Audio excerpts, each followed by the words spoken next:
Hi, I'm Art Bergeron, and welcome to this Bergeron Briefs. In this, as you know, the point of Bergeron Briefs is to help seniors get a kind of a more in-depth understanding of a particular issue that seniors tend to face. And in this case, I'm talking to someone regarding assisted living communities because Stephanie Nordstrom, who is with us, actually is the person who kind of manages the admissions and a whole bunch of the stuff at Christopher Heights, which is this wonderful assisted living in my hometown in Marlborough, actually in my old neighborhood on French Hill. And as Stephanie knows, a good friend of my wife's and mine, who is 102 right now, is actually living there. So Stephanie, tell us just a little bit about, first of all, kind of your background. You know, how did you end up at Christopher Heights? What are you doing here? And then tell us a little bit, and then let's just talk a little bit about Christopher Heights. Okay. So actually, when this building was being built, we are celebrating our 15-year anniversary this year, which is pretty amazing. But while it was being built, it was a vacant lot where the fry boot factory used to sit many, many moons ago. And there was a trailer that popped up on this empty lot.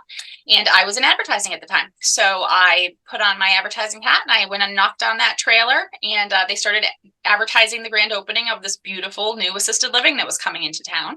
And so I formed a relationship with the executive director at that time. And over the course of, many years, I was doing the promoting and things for this location until one day I was sitting in my cubicle at my advertising job, and the executive director called me and said, "We really think that you might be better doing something like this."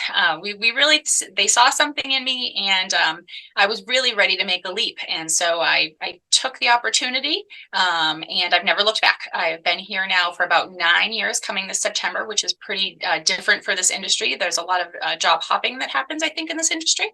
And so I think I've really love the community. I love what this business is about. I love working with seniors and being able to be a resource for helping them find their next place, or helping adult children in kind of crisis mode try to figure out and navigate this very confusing landscape where there's no real great guidebooks.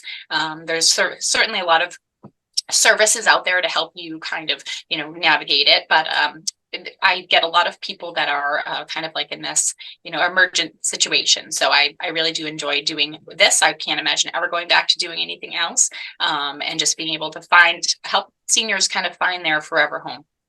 And so let me give you my perspective then on Christopher Heights. So obviously, when I grew up, I knew I had a client who was actually the last director of the Fry Shoe Factory, this was a while ago in the 1960s and the 1970s.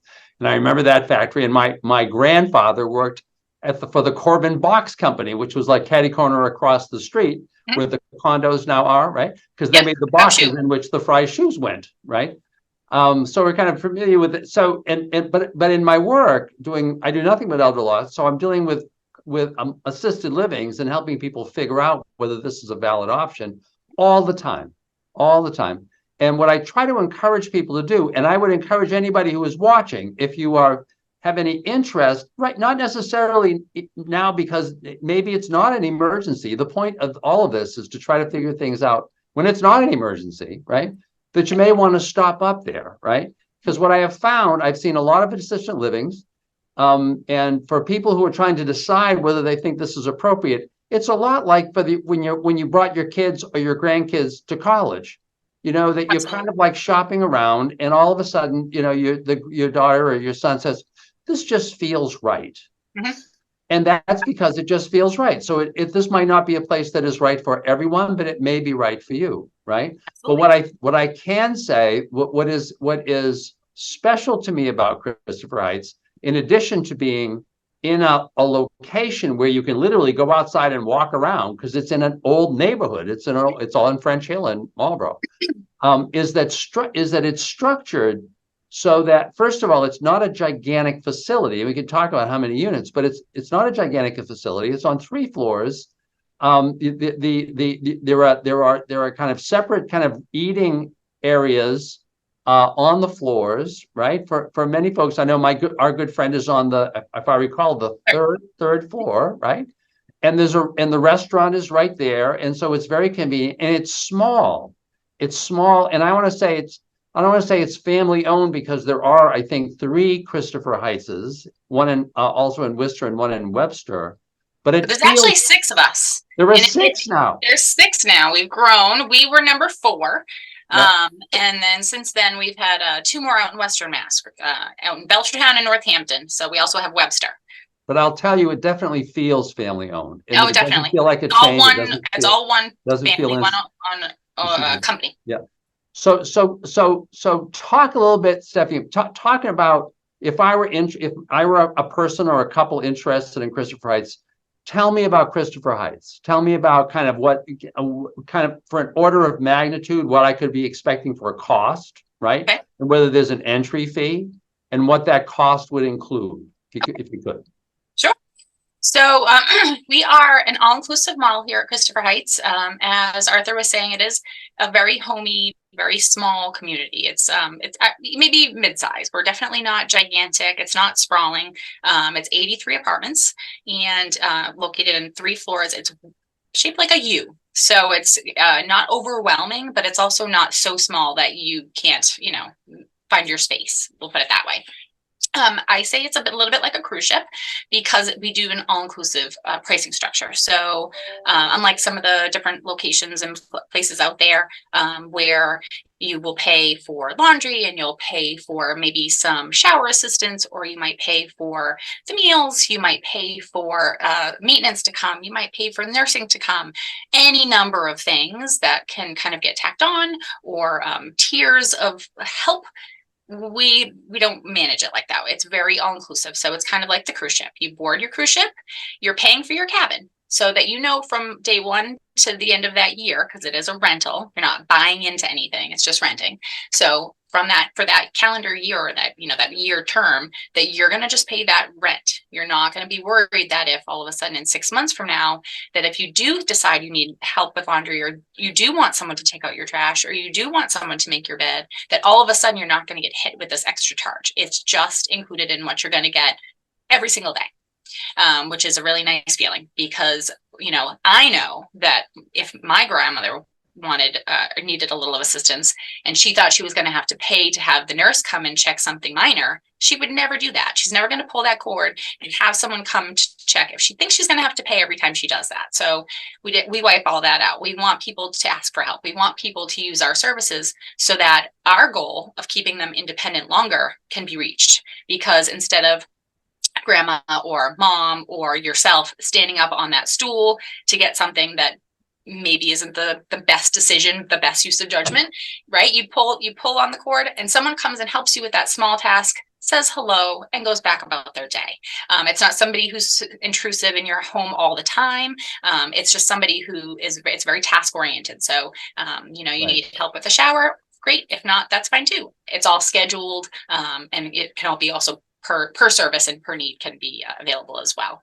And it's 3 meals a day, housekeeping services, laundry services, engagement and activities throughout the day. Lots of stuff all day long. We have a brand new van, so they're doing trips every week out into the community for lunch bunches and trips to shopping and things like that. And then we're bringing in entertainment every week. So every single week there's some new form of singers or dancers or something going on to keep everybody really engaged. And then so my wife was there the other day to visit our friend, and also found that the Trombetta's ice cream truck was outside. So that was a nice little touch. Yep. Right. Always trying to mix it up. And we actually, sorry, Arthur, what? No, can you just, while we were there visiting this person, I ended up bumping into several people I knew. They were old clients of mine who were there. So I kind of have a sense of this place, but can you just talk, for folks who are watching, can you give us a sense of who's there, in terms of, are they typically from Marlborough? Are they typically from all over? Where are they from? Typically how old, how old, what is I know the ages vary, but what is the kind of the median age, at the place, and how long do people typically stay for? Okay. So it's a minimum age of 62. So we do have some younger folks. I would say the median age is, probably 70s, 80s. Our oldest resident is currently your friend at 102. So we do go from 62 to 102. So we do have a couple of different, generations within the building. They find each other, or we help them kind of group together and find interests, like interests for folks who are, generationally different. But you would actually be amazed at, how much sometimes someone who's 70 will just connect with someone who's 95. Like the age really doesn't always necessarily matter. It can be nice for them to be able to bond over similar situations and memories and things like that. So we do try to get people together and like for meals and things like that. But it's a pretty good array. I would say the median age is probably like 85, 86, as far as age goes. Yeah. And people are here for different reasons. So the goal though is for them to age in place. So for some people, they stay for maybe 2 years, but with some of those programs that we have, people can live here for 10 years or longer. Just depends. So tell us a little bit about the cost. You said it's like a cruise ship you're paying, but what's the ticket, or in terms of a kind of an order of magnitude, and then can you also tell us about this kind of unique program that is, I think, true in all of the Christopher Heights buildings, that I believe, because all of them were done or were built using the federal low-income tax credit, I think all of them have a program through which, if after you've been there for a few years, if you've run out of money, and this is, of course, every senior's greatest worry, you're going to run out of money. Yep. If you run out of money, there's a way that you can stay there. Absolutely. So can you just talk a little bit about that? Talk about what it costs, kind of in general, and then talk about this program. Okay? Sure. Yeah, with healthcare in Massachusetts being the way it is, people live a lot longer than I think that they thought they would. So this nest egg that you have hoped to get you through, your golden years now maybe not be as robust as you would have hoped. So essentially what happens is it is nice to do a little planning and not be an emergent situation. So I usually recommend, say, touring maybe like 4 communities. Any more than that can get very overwhelming because it's not apples to apples, it's apples to chipmunks. It is not comparing, unless you have the most organized Excel spreadsheet, it can be very, very, very difficult to try to compare and contrast every little thing, because like you said, it's going to come down to like a college experience where you feel comfortable. Right. So I say tour a few different places. Don't mind being the last tour, because I do think we have a special product here. But I also do like to be the first tour sometimes, because I do like to point out a couple of things that people should look for when they're looking. One of those things being, longevity of staff. Do you have people that have been there for a long time? Because that, I think, says a lot about a community. That is one thing that we definitely have. We have a lot of longevity with staff, upper management, lower, the whole company. And then the other thing is what happens when the money runs out, because assisted living in Massachusetts is not set up for that. It's not set up for people to run out of money. It's a privately run institution, a business in the state. It is not run by the state. So it's not long-term care. There's a big differentiation between that. That's medical. We're housing. And then the other piece, I think a lot of people will prepare for independent living and that sort of thing. So we're definitely in this weird little niche. And we want to make sure that people understand like what we're capable of doing and that sort of thing.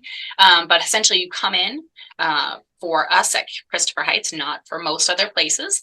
And that this is what makes us pretty unique, is that you can come in, spend down on those private funds. So say you have a sale of a house.